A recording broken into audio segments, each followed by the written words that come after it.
नमस्कार दोस्तों, हमारे चैनल बेटर वर्ल्ड में आपका बहुत बहुत स्वागत है। आज हम पढ़ने वाले हैं हमारे देश के द ग्रेट इंडस्ट्रियलिस्ट धीरू भाई अंबानी के बारे में, जिनका हमारे देश की इकोनॉमी में बहुत बड़ा योगदान है। तो चलिए पढ़ते हैं और जानते हैं। सबसे पहले आप हमारे चैनल को सब्सक्राइब कर दीजिए और बेल आइकन को दबा दीजिए ताकि हमारे आगे आने वाली वीडियोस के नोटिफिकेशन आपको मिलते रहें। तो चलिए पढ़ते हैं और जानते हैं। धीरज लाल हीरालाल अंबानी, जो ज़्यादातर धीरू भाई अंबानी के नाम से जाने जाते हैं, जिन्हें कौन नहीं जानता। इनकी ख्याति देश में ही नहीं बल्कि विदेशों में भी फैली हुई है। धीरू भाई अंबानी बिजनेस की दुनिया में बेताज बादशाह रहे हैं। धीरू भाई अंबानी का नाम उन सफल बिजनेसमैन की लिस्ट में शुमार है जिन्होंने अपने दम पर अपने सपने देखे और उन्हें हकीकत में पूरी तरीके से बदल दिया और अपने सामने पूरी दुनिया के सामने हर किसी को यह साबित करके दिखा दिया कि यदि इंसान खुद पर भरोसा रखे तो निश्चित ही सफलता आपके कदम चूमती है। धीरू भाई अंबानी का मानना है कि जो सपने देखने की हिम्मत रखते हैं वो उन्हें पूरी दुनिया को जताने और उन्हें पूरा करने की भी हिम्मत रखते हैं और वो पूरी दुनिया को जीत सकते हैं। धीरू भाई अंबानी भारत की एक ऐसी शख्सियत हैं जिन्होंने न सिर्फ बिजनेस की दुनिया में अपना नाम किया बल्कि भारत को उद्योग के क्षेत्र में भी एक नई पहचान दिलवाई। बड़े सपने देखिए, क्योंकि बड़े सपने देखने वालों के सपने ही पूरे हुआ करते हैं, ऐसा धीरू भाई अंबानी का कहना था। धीरज लाल हीरालाल अंबानी, जिन्हें धीरू भाई अंबानी के नाम से भी जाना जाता है, यानी कि जिन्हें धीरू भाई अंबानी कहा जाता है, भारत के प्रसिद्ध उद्योगपति थे। धीरज लाल हीरालाल अंबानी ने 1966 में रिलायंस टेक्सटाइल की स्थापना की।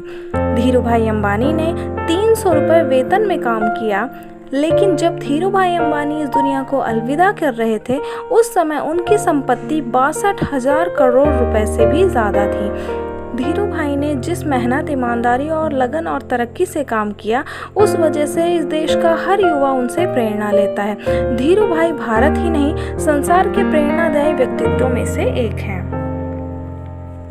धीरज लाल हीरालाल अंबानी का जन्म 28 दिसंबर 1932 को गुजरात के जूनागढ़ जिले के एक छोटे से गांव चोरवाड़ में हुआ था।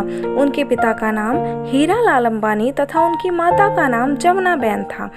धीरू भाई के पिता एक शिक्षक थे।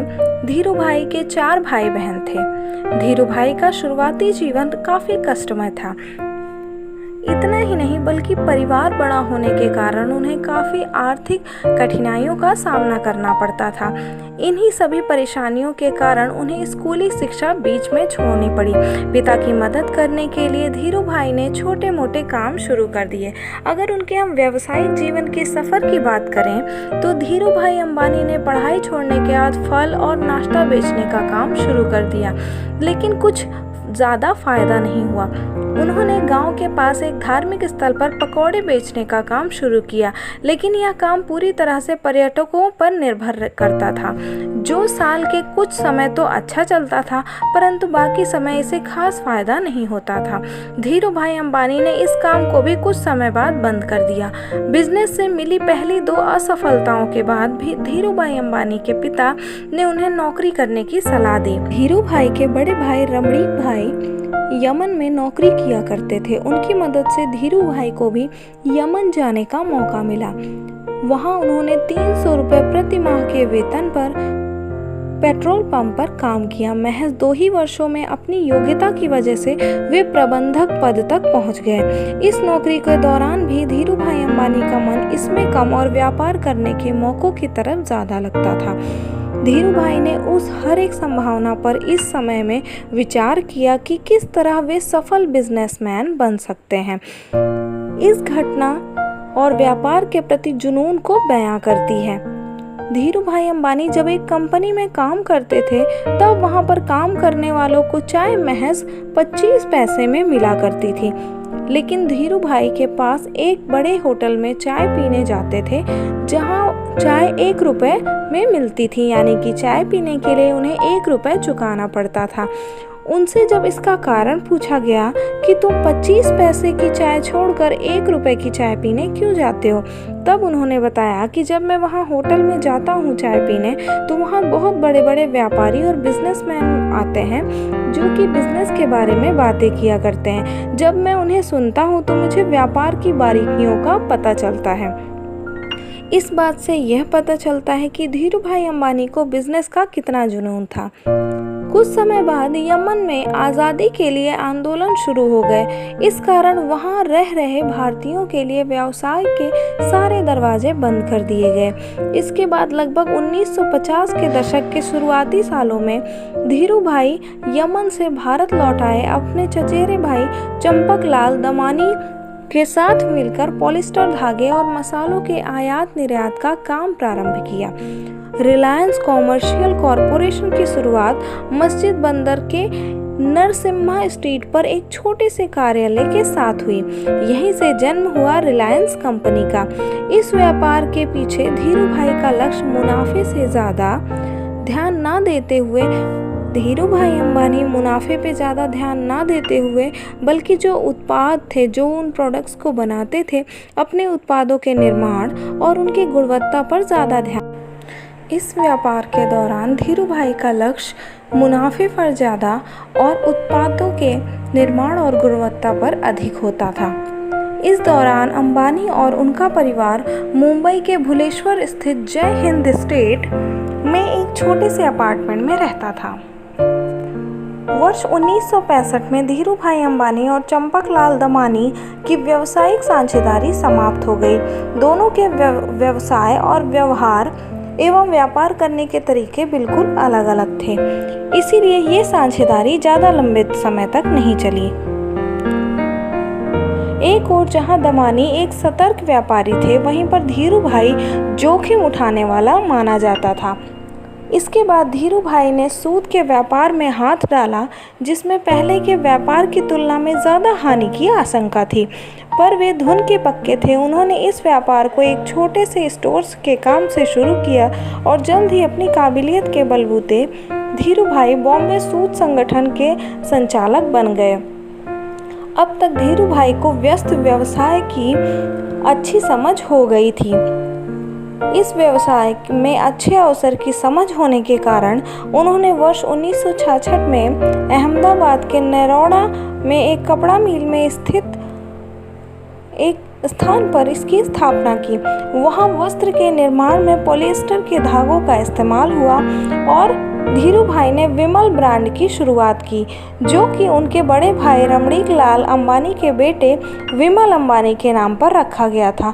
उन्होंने विमल ब्रांड का प्रचार इतने बड़े पैमाने पर किया कि यह ब्रांड भारत के अंदरूनी इलाकों में भी एक घरेलू नाम से जाना जाने लगा। 1980 के दशक में धीरूभाई ने पॉलिएस्टर फिलामेंट यानी यार्न का निर्माण सरकार से लाइसेंस लेने की सफलता के बाद हासिल किया। इसके बाद धीरूभाई सफलता की सीढ़ी चढ़ते हुए धीरूभाई को एक्टिविटी कल्ट को भारत में प्रारंभ करने का श्रेय भी दिया जाता है। 1977 में रिलायंस ने IOP जारी किया, तब 58,000 से भी ज़्यादा निवेशकों ने उसमें निवेश किया।